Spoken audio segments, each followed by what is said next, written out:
పూరా లోకల్. మొన్న జరిగిన అటాక్ మొన్న జరిగిన చాలా దారుణమైన పరిస్థితి. ఎందుకంటే జమ్మూ కాశ్మీర్ ఏదైతే పోలేగాంలో జరిగిన హింస ఏదైతే ఏ రకంగా అయితే టెర్రరిస్టులు అటాక్ చేసిరో యావత్తు భారతదేశం ముక్త ఖండంతో ఖండించాలి. ఎందుకంటే టూరిస్టులు అక్కడ సేద తీరడానికి వెళ్ళినప్పుడు ఎవరైనా సరే ఎక్కడైనా ఏ రాష్ట్రంలో అయినా సరే భారతదేశంలో ఉన్న ప్రతి పౌరునికి మనం మద్దతుగా నిలబడాలనేది మా ఒక్క ఆలోచన, మా ఒక్క నినాదం. జనసేన అధినేత శ్రీ పవన్ కళ్యాణ్ గారు పార్టీ పెట్టినప్పుడు ఫస్ట్ నేషన్ దెన్ స్టేట్ తర్వాత పార్టీ అన్నట్టు చెప్పడం జరిగింది.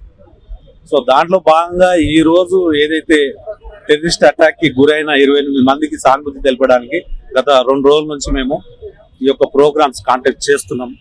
ఎందుకంటే 3 రోజులు సంతాప దినాలు ప్రకటించిన జనసేన అధినేత శ్రీ పవన్ కళ్యాణ్ గారు భారతదేశంలో సెలబ్రిటీస్ కానీ మిగతా పొలిటికల్ పార్టీస్ కానీ ఎవరైనా సరే ఈ యొక్క ఘటనని తీవ్రంగా ఖండించాలి. అంటే ఓట్ల రాజకీయాలను పక్కకు పెట్టి యావత్తు దేశ భద్రత గురించి ఏకం కావాలని జనసేన పార్టీ ద్వారా నేను కోరుతున్నాను.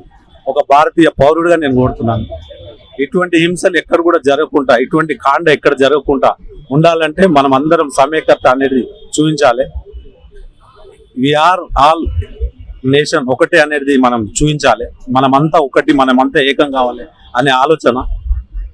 అదేవిధంగా అక్కడ టూరిస్టుల మీద ఏ రకంగా అయితే షూట్ చేయడం, ఒక వ్యక్తి 42 బుల్లెట్లు పగిలినాయంటే అది ఎంత భయంకరమైన వాతావరణం అంటే కొన్ని ఫోటోగ్రాఫ్స్ అవి చూస్తుంటే చాలా బాధ అనిపిస్తుంది.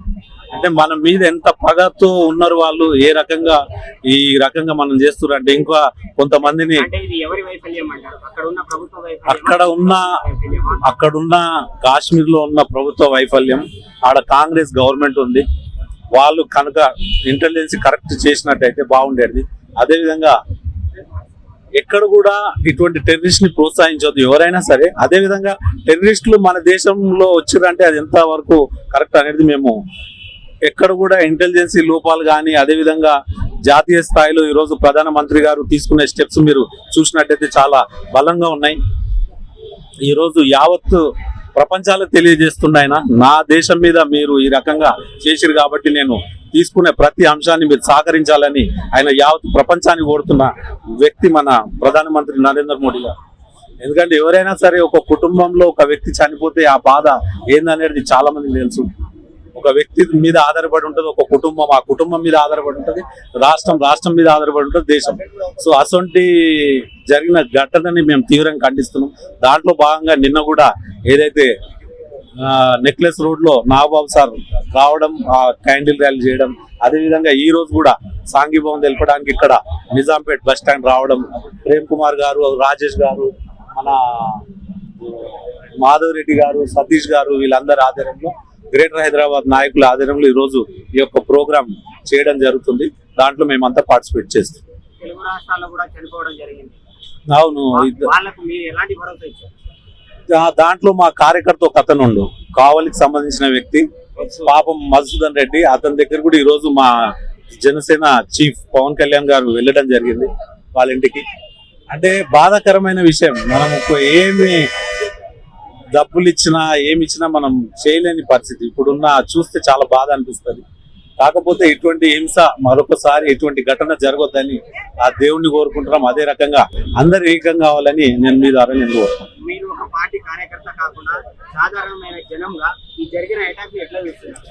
నేను నాకు పార్టీలో ఒక బాధ్యత ఉంది కాబట్టి బాధ్యతగా మాట్లాడతా.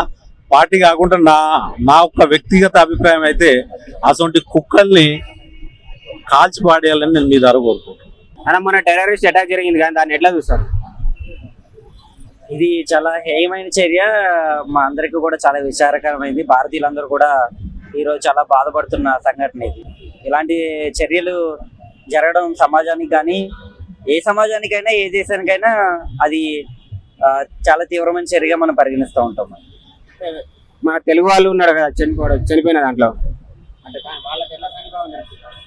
మామూలుగానే మన దేశంలో భారతీయులందరూ అనేది మా భావన. జనసేన కానీ బీజేపీ కానీ మాది జాతీయ భావన. అందులోనూ ప్రాంతీయ భావనగా మన తెలుగు వాళ్ళు చనిపోవడం చాలా దురదృష్టకరం. మరి ముఖ్యంగా మన దేశానికి కాశ్మీర్లో ఈ మధ్యనే పర్యాటకంగా అభివృద్ధి చెందుతుంది కూటమి ప్రభుత్వం ద్వారా. చాలా కోట్లాది మంది ప్రజలు ఈరోజు కాశ్మీర్ వచ్చి పర్యాటకంగా సుందర ప్రదేశాలను వీక్షిస్తున్న తరుణంలో నా దేశానికి, నా ప్రజలకి, నాకు కూడా ఇది చాలా బాధాకరమైంది. ఇది చాలా దారుణమైన చర్య. ఇది ఒక సహించలేని చర్య. భారతీయుడిగా ప్రతి భారతీయుడికి రక్తం మరిగిపోయే చర్య మాట ఇది. మేము చాలా సహనంతో ఉన్నాము. మన ప్రభుత్వం ఈరోజు దాని మీద ఖచ్చితంగా ఒక మంచి ప్రతిచర్య తీసుకుంటుందని చాలా ఉద్వేగ భావంతో ఉన్నాం అన్నమాట. ఇప్పటి వరకు ఎలాంటి చర్య తీసుకోలేదు కదా, మరి దాన్ని ఎట్లా? అలానే ఏం లేదండి. ప్రస్తుతానికి మన ఏదైతే మన ఇండియన్ ఆర్మీ ఉందో, మనం ఈ రోజు ఎంత ప్రౌడ్గా ఈ రోజు ఇక్కడ ఉండగలుగుతున్నాం, మాట్లాడగలుగుతున్నాం, జీవించగలుగుతున్నాం అంటే దానికి కారణం ఇండియన్ ఆర్మీ. అది మనందరికీ తెలిసిన విషయం. ఆర్మీ తన పని ఆల్రెడీ ప్రారంభించింది, ప్రతిచర్య జరుగుతుంది. ఉగ్రవాదులు వేట ఆల్రెడీ మొదలయ్యింది, మనం చూస్తూనే ఉన్నాం, కథనాల్లో చూస్తున్నాం.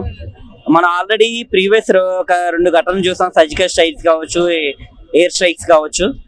ఇప్పుడు దానికి మించిన చర్య ఉండబోతుంది. ఆల్రెడీ మనం ప్రత్యక్షంగా నీటి ఒప్పందాలు కానీ, బార్డర్ పరిస్థితుల దగ్గర బార్డర్ ఒప్పందాలు కానీ, ఇప్పుడు ఆల్రెడీ పాకిస్తాన్ పౌరులు దేశం నుంచి వెళ్ళిపోవడం కానీ, ఇలాంటి కొన్ని చర్యలు డైరెక్ట్ గానే గవర్నమెంట్ తీసుకుంది. ఆల్రెడీ చర్యలు తీసుకోలేదని అనుకోవడం ఏం లేదు.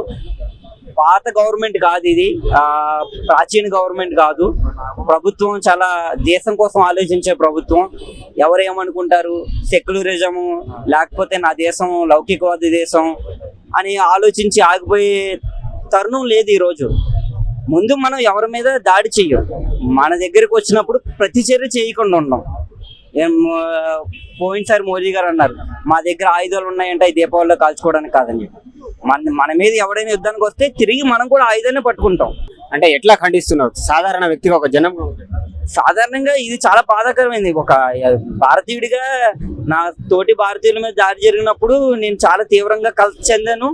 అండ్ ఇంకొకటి ఏంటంటే ఇది చర్య జరగడం ఒక భయభ్రాంతులు గురి చేసింది. ఈ రోజు కాశ్మీర్ వెళ్ళి నా కాశ్మీర్ నేను వెళ్ళడానికి ఈ రోజు భయభ్రాంతులు గురి చేస్తారంటే ఆ చర్యని ఎంత తీవ్రంగా మనం ఖండించినా అది సరిపోదు అనమాట. నా దేశం నేను వెళ్తాను. నా దేశంలో ఏ మూలకి వెళ్ళినా, ఏ ప్రాంతానికి వెళ్ళినా జీవించే హక్కు, ఆ ప్రాంతాన్ని సందర్శించే హక్కు నాకు ఉంది. నా దేశానికి ఆడెవడో వచ్చి నన్ను నా ప్రాంతంలోకి వచ్చి నా మతాన్ని చూసి లేకపోతే నా వ్యక్తిత్వాన్ని చూసి నా భారతీయుడని తెలిసి నా మీద దాడి చేయడం, నా ప్రాంతంలోకి వచ్చి నన్ను దాడి చేస్తే నేను ఎందుకు ఊరుకోవాలి? నాకు రక్తం మరిగిపోతుంది. ఈరోజు ఒక భారతీయుడిగా సాధివాడిగా రక్తం మరిగిపోతుంది. కాకపోతే మనం ఇప్పుడు అక్కడికి వెళ్ళి చర్య చేయలేం కదా. కాకపోతే ఇప్పుడు ఏంటంటే వీళ్ళందరూ చనిపోయిన దానికి, వీళ్ళందరూ అమరవీరులైన దానికి నేనేంటంటే నా వరకు నా హృదయం చలించింది కాబట్టి ఒక కన్నీటి ప్రార్థన చేయగలను. అది ఇప్పుడు చేస్తున్నాను. అదే ఇప్పుడు మన పవన్ కళ్యాణ్ గారు అన్నట్టు మొన్న భారతీయుల రక్తం చల్లబడుతుందని నాగబాబు గారు కూడా అన్నారు. రక్తం చల్లబడుతుంది మనకు నిజంగా చెప్పాలంటే. మన మధ్యన చాలా మంది తీవ్రవాదులకు సపోర్ట్ చేసే ఇక్కడ సెక్యులర్ నాయకులు, సెక్యులర్ ప్రజ మన ముందు తిరుగుతున్న సెక్యులర్ అనే పదం ఎక్కడి నుంచి వచ్చింది ఎవరికి తెలియదు. సెక్యులరిజం అంటే ఏంటి, ఎవరికి వచ్చింది, ఎందుకు సెక్యులరిజం? అది ఇప్పుడు నిన్ను వచ్చి ఒకళ్ళు కొట్టేస్తే నువ్వు సెక్యులరిజం మిమ్మల్ని ఏమన్నంటూ ఊరుకుంటావా? ఆడెవడో వచ్చిన దేశంలోకి వచ్చేసి నన్ను కొట్టేసి నా ప్రాంతాన్ని నాశనం చేయడానికి చూస్తుంటే నేను ఎందుకు సెక్యులరిజం భావన వివరించాలి? నా చుట్టూ ఉన్న ఎవడైతే నా దేశానికి వ్యతిరేకంగా ఉన్నాడో, ఈ రోజు కాశ్మీర్ ఘటన మీద ఎవడైతే స్పందించకుండా ఉన్నాడో వాడందరూ కూడా నా దేశ ద్రోహులే. వాళ్ళందరూ కూడా పరదేశానికి, ఆ దేశానికి ఎవరైతే దాడి జరిగిందో ఆ దాడి చేసిన దేశానికి వాళ్ళు మద్దతు పలుకుతున్నారంటే వాళ్ళు భారతీయులు కాదు. ఈరోజు కాశ్మీర్ మంద కాదన్నారంటే వాళ్ళు భారతీయుడు కాదు. ఎందుకంటే కాశ్మీర్ మందే, కోల్కతా మందే, కేరళ మందే, ఆంధ్ర రాష్ట్రం మందే, తెలంగాణ మందే, కన్నడ మంది, అన్ని మనయ్యే. యాక్చువల్లీ ఎలాంటి సంఘటనలు జరగకూడదు. ఇంత ముందు కూడా చాలా జరిగింది కానీ బట్ ఇది ప్రత్యేకమైందండి. ఎప్పుడు చూడండి ప్రపంచంలో కూడా ఎక్కడా జరగనిది ఒక జరిగిందండి. ఇది చాలా దారుణమైంది. ఎందుకంటే ఇది ప్రత్యేకంగా పేరు అడిగి లేకపోతే ఇంకోటి లింగ వివక్షత లేకపోతే రకరకాల కులాల మతాలతోటి చాలా ఘోరమైన విషయం అండి. ఇదైతే మాత్రం ప్రపంచంలో ఎక్కడ జరగని ఒక సంఘటన.